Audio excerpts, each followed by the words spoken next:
नमस्कार, मैं रमेश कुमार आप सभी का अपने चैनल पर स्वागत करता हूं। सबसे पहले आप सभी से निवेदन है कि अगर आपने अभी तक हमारे चैनल को सब्सक्राइब नहीं किया है तो तुरंत सब्सक्राइब बटन दबाएं, वीडियो को लाइक करें और घंटी का आइकॉन जरूर ऑन कर लें ताकि ईपीएस 95 पेंशन से जुड़ी हर बड़ी और सच्ची अपडेट आप तक सबसे पहले पहुंच सके। इस वीडियो को ज्यादा से ज्यादा शेयर भी करें क्योंकि ये जानकारी लाखों पेंशन भोगियों और उनके परिवारों से जुड़ी है। आज हम बात कर रहे हैं कर्मचारी पेंशन योजना 1995 यानी ईपीएस 95 की, जो एम्प्लॉइज प्रोविडेंट फंड ऑर्गेनाइजेशन के अंतर्गत संचालित होती है। देश भर में लाखों सेवानिवृत्त कर्मचारी इस योजना के तहत पेंशन प्राप्त कर रहे हैं, लेकिन लंबे समय से उनकी सबसे बड़ी मांग रही है कि न्यूनतम पेंशन 1,000 रुपए से बढ़ाकर कम से कम 7,500 रुपए की जाए और उस पर महंगाई भत्ता भी दिया जाए। सवाल यह है कि क्या अब वो समय आ गया है जब ये मांग पूरी होने जा रही है।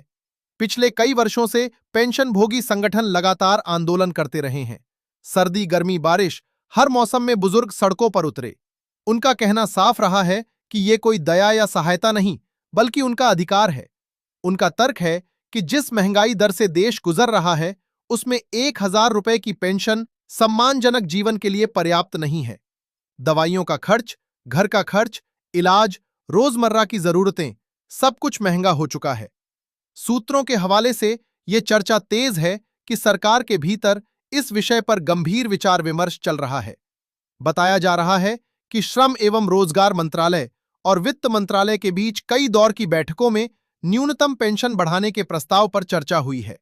हालांकि अभी तक कोई आधिकारिक अधिसूचना जारी नहीं हुई है, लेकिन संकेत पहले से अधिक सकारात्मक बताए जा रहे हैं।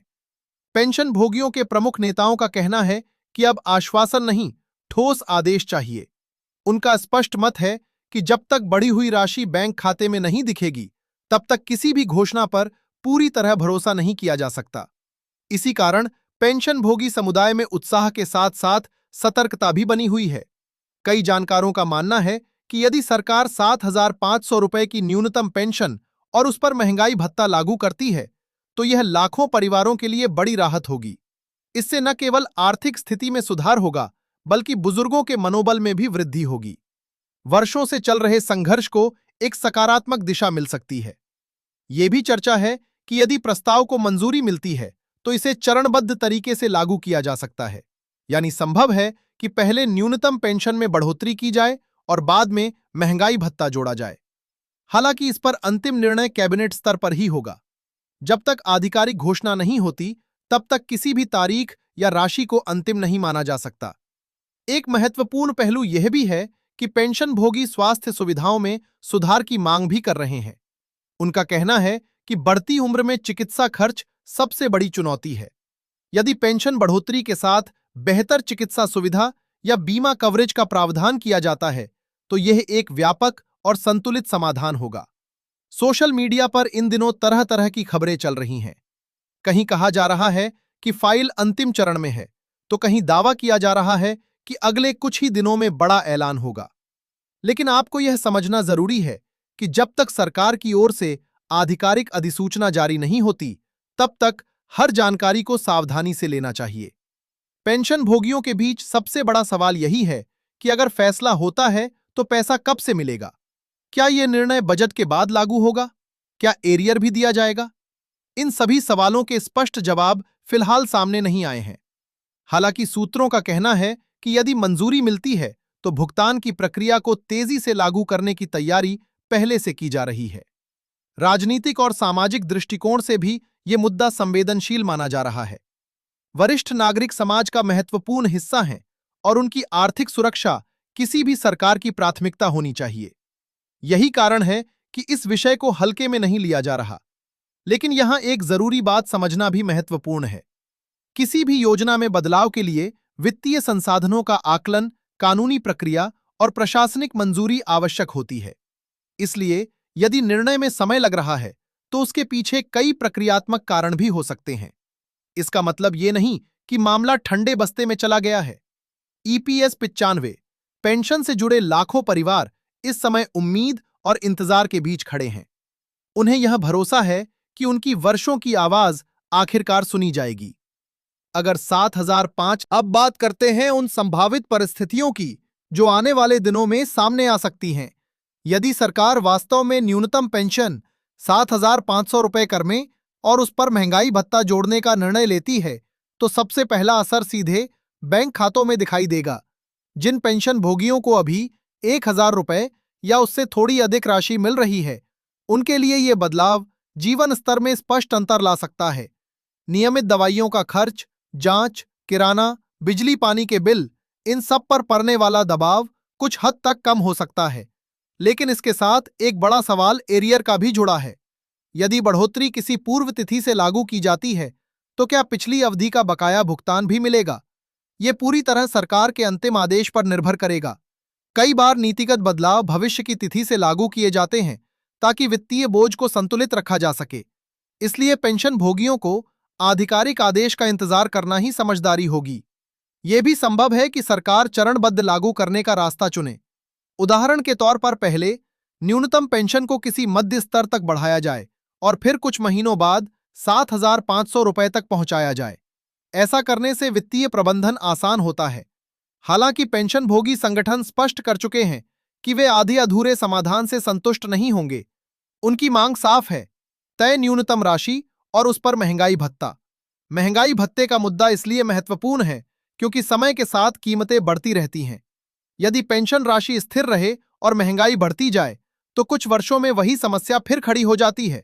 इसलिए पेंशन भोगियों का तर्क है कि महंगाई भत्ता जोड़ना स्थायी समाधान की दिशा में आवश्यक कदम है। इससे पेंशन राशि समय समय पर समायोजित होती रहेगी। एक और महत्वपूर्ण पहलू है पात्रता और दायरे का।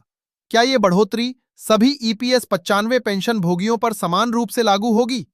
क्या परिवार पेंशन पाने वालों को भी समान लाभ मिलेगा? इन बिंदुओं पर स्पष्टता जरूरी है। आमतौर पर ऐसी नीतियों में विस्तृत दिशा निर्देश जारी किए जाते हैं, जिनमें पात्रता, गणना का तरीका और लागू होने की तिथि स्पष्ट लिखी होती है। इन दिनों सोशल मीडिया प्लेटफॉर्म्स और व्हाट्सएप समूहों में तरह तरह के संदेश घूम रहे हैं। कहीं कहा जा रहा है कि आदेश पर हस्ताक्षर हो चुके हैं, कहीं दावा किया जा रहा है कि राशि जमा होना शुरू हो गई है। ऐसे में जरूरी है कि पेंशन भोगी केवल आधिकारिक सूचना पर ही भरोसा करें। किसी भी भ्रामक संदेश से भ्रम और अनावश्यक उम्मीदें पैदा होती हैं, जो बाद में निराशा का कारण बन सकती हैं। यह भी ध्यान देने योग्य है कि किसी भी बड़े वित्तीय निर्णय में प्रशासनिक तैयारी अहम होती है। डाटा अपडेट करना, बैंकिंग प्रणाली में बदलाव करना, सॉफ्टवेयर में संशोधन, ये सब प्रक्रियाएं समय लेती हैं। इसलिए यदि निर्णय घोषित होता है, तो उसके बाद वास्तविक क्रियान्वयन में कुछ सप्ताह का समय लग सकता है। इसे देरी नहीं, बल्कि प्रक्रिया का हिस्सा समझना चाहिए। पेंशन भोगियों के आंदोलन ने इस मुद्दे को राष्ट्रीय स्तर पर चर्चा में बनाए रखा है। शांतिपूर्ण प्रदर्शन, ज्ञापन और कानूनी प्रयासों के माध्यम से उन्होंने यह संदेश दिया है कि यह मुद्दा सिर्फ पैसों का नहीं, सम्मान का भी है। वरिष्ठ नागरिकों का योगदान देश के निर्माण में रहा है और उनकी सामाजिक सुरक्षा सुनिश्चित करना किसी भी व्यवस्था की जिम्मेदारी है। आर्थिक विशेषज्ञों का मानना है कि यदि न्यूनतम पेंशन में वृद्धि होती है, तो इससे ग्रामीण और अर्ध शहरी क्षेत्रों में क्रय शक्ति बढ़ेगी। अधिकांश पेंशन भोगी अपनी पूरी राशि स्थानीय बाजार में खर्च करते हैं, जिससे स्थानीय अर्थव्यवस्था को भी गति मिलती है।